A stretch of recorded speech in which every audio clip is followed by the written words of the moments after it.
In the grim darkness of the far future, there is only war. A war fought across countless worlds, where empires rise and fall, and the fate of countless souls hangs in the balance. Amidst this cosmic conflict, a force stands apart. This force stands out for its unparalleled valor and discipline. They are the Tempestus Scions, the Imperial Guard's elite. These warriors, forged in the hell of the Schola Progenium, are more than mere soldiers. They are guardians of the Imperium, the last bastion of humanity against the darkness. They are a formidable force, outfitted with the finest equipment and trained to the highest standards. Join me as we journey into the world of Tempestus Scions. Discover their origins, their beliefs, and their dedication to the Emperor. Witness their courage, their sacrifice, and their indomitable spirit. The Tempestus Scions, in the face of overwhelming odds, stand as a beacon of hope for a galaxy shrouded in despair.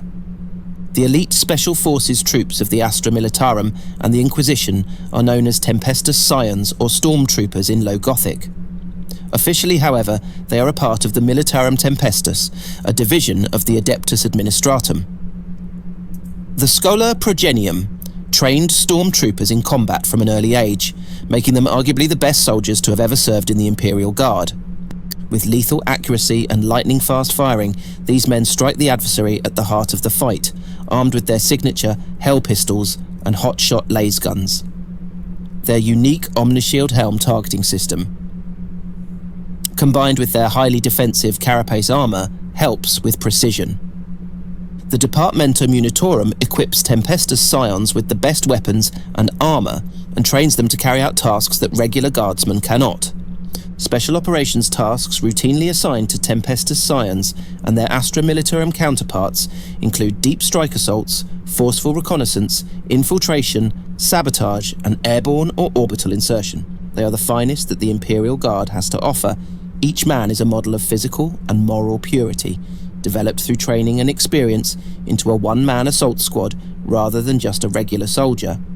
Aside from the fabled transhuman Adeptus Astartes, the Ordo Tempestus serves as the training ground for the best unaugmented martial operators in the Imperium. It is also the elite wing of the Astra Militarum. It collaborates with the ecclesiarchy-run Schola Progenium to supply important Imperial organizations with the greatest recruits the galaxy has to offer. On a regular basis, the Schola Progenium takes in war orphans from the impoverished worlds of the Imperium of Man. Progena Novum is the official term for these young people, who are officially known as Progena Novum. Those who successfully complete their trials of compliance and survive Selection Day after enduring nearly inhuman-like mind control, education, and training become members of several organs of the Imperial hierarchy. Schola Tempestus houses the majority of these cadets and provides them with the rigorous training necessary to excel as Tempestus Scions. Every standard year cohort of recruits has a high mortality rate because Schola Tempestus is both ruthless and effective. A Tempestus Scions unit assigns those who successfully complete 3 standard years of rigorous physical and mental training to the Militarum Tempestus. The Ordo Tempestus immediately provides them with the best tools and resources available. They must sacrifice their lives in the Imperium service and blindly obey their superiors' commands, regardless of the horrors they may face. Only those progenitors who possess the greatest mental toughness and unwavering determination can become Officio Prefectus. The Schola Prefectus allocates these aspiring commissars on Selection Day, provided they can demonstrate their ability to set aside fleeting concerns like humanity and compassion. For several standard years, they study the intricacies of the Tactica Imperium, the Imperial Creed, and even some passages of the Codex Astartes. They will receive the official Officio Prefectus uniform and power upon completion of each of their areas of expertise. Carrying a mortal-sized bolt pistol, the sacred weapon of authority and retribution given to all their fellows, and often equipped with a power sword for close-quarters combat, the Commissar is prepared to enforce order and inspire fear of the Emperor in everyone inside the Ordo Tempestus as well as outside it, in the wider reaches of the Astra Militarum and the Navis Imperialis.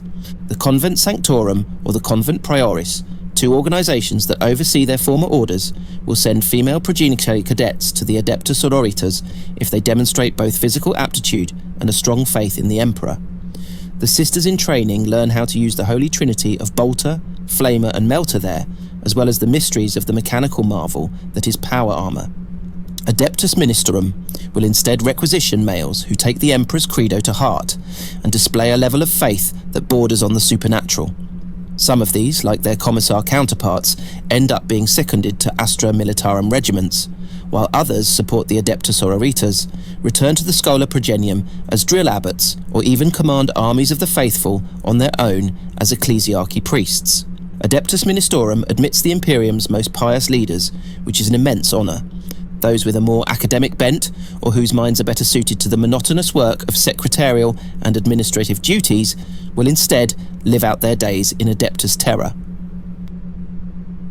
Each trained adept, having spent time at the Schola Progenium, possesses not only a remarkable mind, but also a firm command of the military arts. The potential troublemakers may find themselves choking on their own heretical pamphlets or have their brains dashed by the bookish but unexpectedly violent overseer. They had previously considered simple prey on those rare occasions when insurrection breaks out in a data slave compound or pedanticum complex. The Emperor's Holy Inquisition is the most reclusive of all the groups that appoint Schola Progenium members as agents. Enormous in its power, the Inquisition admits only the best intellectual, spiritual and physical talents. The most cunning and talented of these geniuses will go on to become independent inquisitors, even though they initially join the ranks as acolytes under the jurisdiction of a more experienced inquisitor. Theirs is the power to alter history, to plunge entire Astra Militarum battle groups and Adeptus Astartes chapters into the flames of conflict, and if need be, even to banish entire inhabited planets from existence. All Schola Progenium graduates become part of an elite group that forces the Imperium's will upon an indifferent and hostile galaxy. The High Lords of Terra themselves have extended their power throughout the galaxy, directing humanity's lower ranks. The talents and virtues of those plucked from their homes and reforged in the furnace of adversity will determine mankind's empire. Although Tempestus Scions and commissars are skilled and merciless killers, these fighters are not born with that trait. They are made in the brutal training grounds known as Schola Progeniums, which are modelled after long-standing Imperial worlds. These historic establishments are the ones that take the abandoned children of the finest the Imperium has to offer and turn them into vicious warriors. The Schola Progenium's goal is to break down, homogenise and repair the abandoned sons and daughters of the Imperial nobility. It turns them from scared kids into fearless warriors willing to battle and die for the Emperor, or it turns them into terrifying, iron-fisted dictators who run the Adeptus Terra. In the aftermath of the numerous atrocities common in the 41st millennium, the closest Officio Prefectus officials bring attention to any newly created orphans of aristocratic blood. Dealing with the aftermath of a battle and salvaging anything still useful to the Imperium is the task of these officials. Many a commissar has marched across the pathways littered with corpses of planetary governors to find a bereaved son or daughter hiding in an underground bunker, safe but alone. In a similar vein, the commissar will ensure that no child of that kind goes to waste. They swiftly and efficiently transfer the newly formed orphan to a spacecraft en route to the nearest Schola Progenium. There are even rumours that the Officio Prefectus may steal a potential new member if doing so would benefit the Imperium. Occasionally, a child whose parents are still living might be thought to have demonstrated exceptional traits, and their stay on a backwater world might be seen as a waste of such abilities when they could be used more effectively at an Imperial institution. Now, rumours suggest that a commissar will ensure the more effective distribution of these resources, even if it involves removing the protesting parents from the picture. The expansive Schola Progeniums welcome students of all ages. Some arrive at 12, while others arrive at 6 Terran years old. After a single planetary catastrophe, the majority of inductees are left orphaned in sizable groups, though occasionally people are put into larger groupings if it is more expedient. The facility administers a battery of psychological and physical tests to new hires solely for its own benefit. In the unlikely event that the cadet originated from a planet experiencing a plague or heretical rebellion, the drill abbots would not want the same taint to spread within a small, remote complex and terrorise its youthful prisoners. The Militarum Tempestus divides cadets by age into training groups, which will eventually form the core of their entire combat regiments, upholding a spirit of fraternity. Initially, cadet groups can accommodate several hundred people, but they swiftly weed out those who would not be honourable Imperium servants, ensuring their peers never see them again. Unlike the Astra Militarum, which comprises troops from a wide range of diverse cultures, the Schola Progenium's progenitor cannot exhibit cultural diversity. Despite hailing from various planets, they quickly conform to the same Imperial Puritan archetype. Because of this, one can rely on them to prioritise following orders from superiors over local allegiances. They instruct cadets to forget their past lives, making the Schola Progenium their sole reality. They lose everything they may have carried with them, including their old clothes. They receive only basic black uniforms, standardised training supplies and equipment, all of which they must wear and use during their training. A large list of famous Imperium heroes selects a new name for recruits, compelling them to relinquish their birth names. This erases their identity and reminds them of their incredible potential. These procedures do not deprive siblings of their familial bonds, as research demonstrates that they enhance competition and strengthen internal attachments. Though mindscaping is always required to support the dedication to the ways of the Schola Progenium, very young students find it simpler to embrace such uniformity than do those who have spent more time in their parent cultures. Sometimes, for ingrained prejudices, straightforward methods like reciting litanies aloud for weeks on end might bring about this mental clarity. All cadets eventually strap themselves to an iron chair known as a correction throne. The cadets then have needles put through the back of their skulls, and their heads are filled with dirus, a neurochemical liquid that clears their synapses and makes room for fresh knowledge by erasing old memories. Regrettably, there's little discussion about the Imperium's depleting dirus reserves and their mixing with more dubious chemicals. As cadets go through this ordeal, autovox servo skulls recite patriotic speeches, battle cries, or just motivational passages from ecclesiastical scriptures to correctly and permanently instill in them the wonder of their new faith. Unfortunately, not even Schola Progenium's mindscaping abilities are perfect. Dreams and images from past lives will plague some recruits for the remainder of their lives. A Tempestus Scion might never fully get over the trauma of losing their parents or the nightmares that persist from their lost homeworld. The Schola Progenium accepts the Schola Progenium's approach, as with everything else. Nonetheless, it is always cause for concern when a cadet exhibits an extreme disinclination to comply with the rules. The old allies frequently release them into the training grounds as a reward for their independence, only to pursue them again. This punishes uniqueness as much as it strengthens the bonds between the surviving cadets. If a cadet openly disregards commands, they will face a stunning and highly public end at the hands of a drill abbot's huge hammer. The hostel displays the remnants of their spine coiled inside a glass case as a cautionary tale. This is not the most severe corrective punishment that these colleges are known to administer. The Schola Progenium building on Brelix preserves the results of a single event indefinitely. One batch of mindscaping chemicals went awry, causing an entire year group to rebel against their master's orders. The enraged Abbot Prime ordered the Officio Prefectus to put an end to the uprising. While they were still alive, they employed the rebellious cadets to line the school's ferrocrete walls and meshed them with mortar. Even now, their bones protrude from lengthy hallways, clinging to freedom and serving as a warning about the repercussions of disobedience. One could argue that Schola Progenium training is an extended kind of torture. Broken hearts and mangled limbs are in fact far from unusual. Cadets undergo basic physical training under thick carapace armour, which quickly exhausts them as they squeeze through razor wire or scale barriers. The drill abbot's gauntleted hand and the sight of his huge hammer frequently motivate a sluggish cadet to try harder. Military drills using live ammunition take place on neighbouring moons, or in the hostile terrain surrounding a Schola Progenium. Cadets often spend many days alone in the wilderness without food, training, or adequate equipment to combat any ferocious animals that may roam the earth. Nonetheless, cadets do better every roaming day.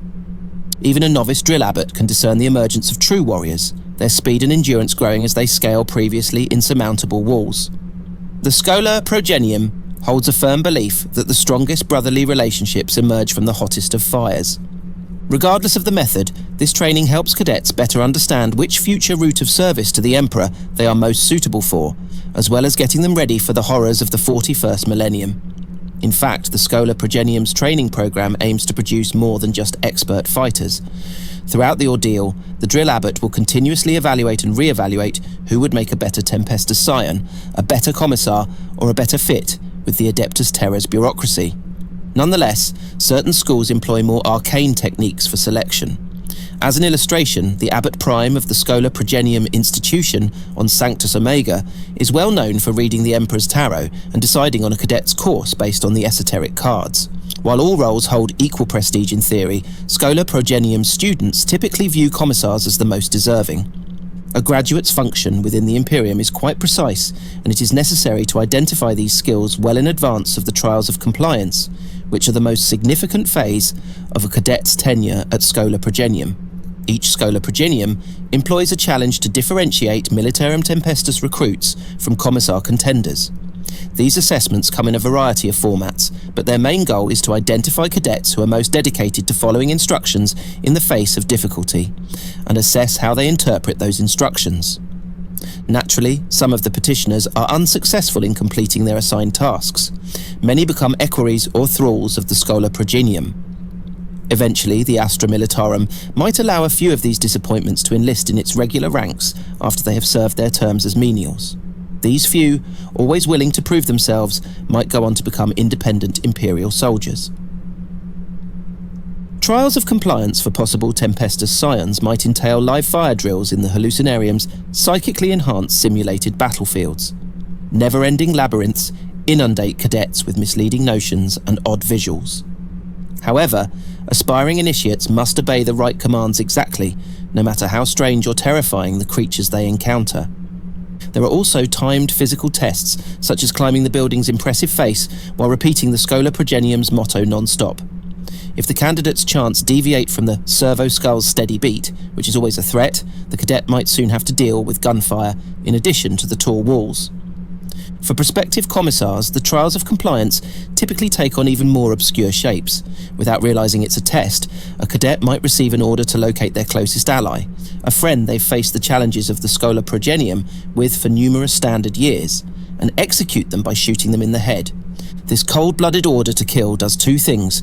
It demonstrates that the cadet commissar is capable of carrying out Imperial commands, and he or she will have no trouble eliminating commanders who refuse to submit in times of crisis.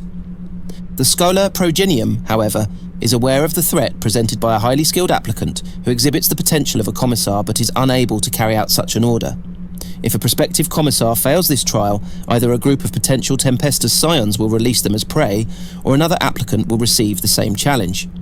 These kinds of tests are necessary to separate the truly remorseless from the doubt-ridden, as the few courageous priests in the Adeptus Ministorum argue. Furthermore, thousands more orphans are often born into their care each year, so these losses are barely significant. Selection Day is when the drill abbots assign cadets their route after they have successfully completed their numerous trials of compliance. That's when the really difficult tasks start. Selection Days determine a cadet's destiny to serve the Emperor in the Schola Progenium. Galactic spacecraft enter planetary orbit, ready to transfer their offspring to new positions. The priests of the local ecclesiarchy separate the cadets based on their chosen path from sunrise to sunset, amid the slow chanting of antiquated litanies and clouds of incense. Many find their destiny in Adeptus Terra's bureaucratic hierarchy. Adepta Sororitas' orders militant are ready to receive young women who demonstrate both excellent military talents and a strong trust in the Emperor.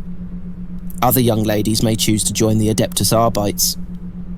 For the Officio Prefectus and Militarum Tempestus positions, we select the most skilled fighters. The Inquisition may select the most highly intelligent and morally pure individuals to serve as acolytes. After being allocated to a starship, each group is sent to the nearest inquisitorial stronghold, Schola Tempestus, Schola Prefectus, or other suitable schola for advanced training in their selected fields. The Schola Progenium's goal is to train and adopt children whose parents died while serving the Emperor, so that they can serve as the cornerstone of the Imperium's defence and administration. The Ecclesiarchy, the Adeptus Administratum, the Adeptus Arbites, the Officio Prefectus, the Adepta Sororitas, and even the Inquisition are among the imperial social organisations that employ Schola Progenium graduates. Nonetheless, the school saves its most challenging and hazardous instruction for individuals who show themselves to be extremely violent and martial. This was the instruction for the renowned Astra Militarum and Inquisitorial Tempestus Scions. Training for stormtroopers starts right after the Schola Progenium's main course, but it does not replace it. After all, potential Tempestus Scions should include more than just fighters. A school education tries hard to instill in each the values of being well versed in both basic education and imperial knowledge and history, as well as steadfast loyalty to the God Emperor. Occasionally, a senior Imperium official, such as an Inquisitor, will utilise their power to have an adult person admitted into the Tempestus Scions training programme of the Schola Progenium, even though the vast majority of stormtroopers are progena, orphans trained in the Schola Progenium. In these circumstances, the Schola Progenium's drill abbots treat both a barely teenage new recruit and a grizzled veteran, with standard years of service equally, swiftly squashing any grievances those veterans may have under the weight of training. After completing their training as stormtroopers, the Inquisitor frequently removes these recruits from their squad and assigns them to the role of an acolyte. This kind of selection to become a Tempestus Scion occurs infrequently and usually follows an exceptionally brave and dedicated deed. The candidate needs to demonstrate advanced martial abilities, a resilient mentality that can withstand fear and panic, and a strong commitment to the Imperial creed. Naturally, the Inquisitor sponsoring the acolyte has a personal agenda, often concealed. Throne agents highly prize stormtroopers for their fighting skills and military knowledge. They frequently act as an Inquisitor's bodyguard in perilous situations. Frequently, the drill abbot teachers scrutinise such an uncommon applicant thoroughly before deeming them suitable for training alongside the Tempestus Scion progenitor. The candidate must also undergo rigorous study with the Inquisition in order to gain the same knowledge that the other progenitor have already acquired. This knowledge frequently entails a thorough understanding of the Tactica Imperium, sophisticated stealth techniques, and a way to guarantee fundamental and fruitful communion with the machine spirit's unique weaponry, such as grav shoots and digital targeters. Most of the time, the proper stormtrooper progenitors would rather keep their distance and never acknowledge the merits of the outsider candidate. Many other descendants will question their own suitability for such a distinction, given that a higher power has sponsored the inquisitorial candidate to begin training. The drill abbots have traditionally distanced themselves from the social side of their responsibilities, teaching the candidate no more or less than any other progeny. When the drill abbots treat an experienced Imperial veteran the same as a new recruit without any training, many seasoned veterans may find it difficult to swallow their pride. To finish their program and satisfy their sponsor, they must swallow it. The aspirant becomes an Imperial Tempestor Scion if they make it through the demanding training program. However, the Inquisition does not intend for its supported candidates to deploy with the Astra Militarum or join a legitimate stormtrooper unit. After completing their training, the sponsor takes these stormtroopers to fulfill a more important duty, securing a permanent position in an Inquisitor's entourage of throne agents and acolytes. Tempestus Scions are icy, skilled assassins whose lethal firepower turns opponents into smouldering piles of death. The Schola Progenium trains these soldiers, who have undergone intense physical and mental indoctrination to the highest level of unaugmented human conditioning. Tempestus Scions, who have the highest loyalty to the Emperor, provide the Imperial High Command with a corps of adaptable, nearly uncorruptible soldiers. Use them sparingly, and they can handle any dangerous task. The Scions, the sharp point of the Astra Militarum's war machine, charge into battle on armoured transports or descend via grav chutes. Seasoned fighters with the best gear and training available. With their deadly firepower directed to maximum effect, Scions are able to wield a sophisticated spectrum of high-powered weapons that perfectly complement their shock assault function.